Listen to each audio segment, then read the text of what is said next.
နေအင်ကြီးတော့ဘာတွေဖြစ်တာလဲနင်းတို့ကလည်းအကြီးတွေ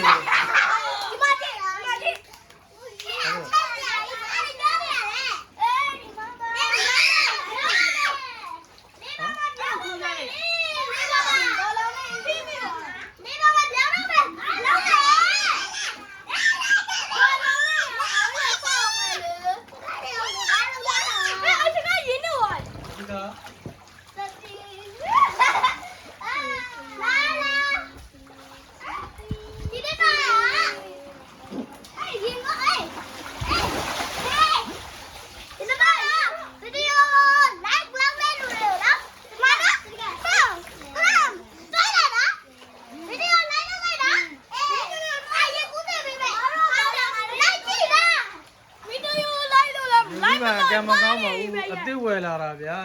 အစ်စ်ဝယ်လာတာရေကူးကပေါက်နေအပေါက်တွေအဖာတွေရာတွေနဲ့ဗျာငါတို့ဂျင်းမိပါတယ်ဂျင်းဒါရ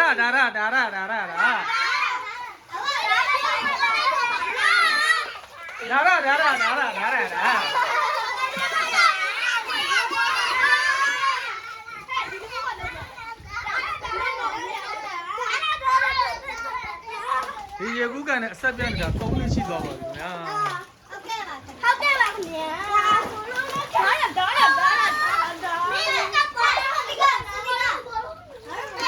ဟိုမှာရေကူးကြီးနဲ့ဟိုမှာတရေတကောင်ကကြည့်နေမှာဒီရေကူးဒီဘောလုံးတွေလေရိုက်မပြရငါတို့ရေထက်ပြီးတော့မရဟုတ်တယ်လေကိုစီညနာ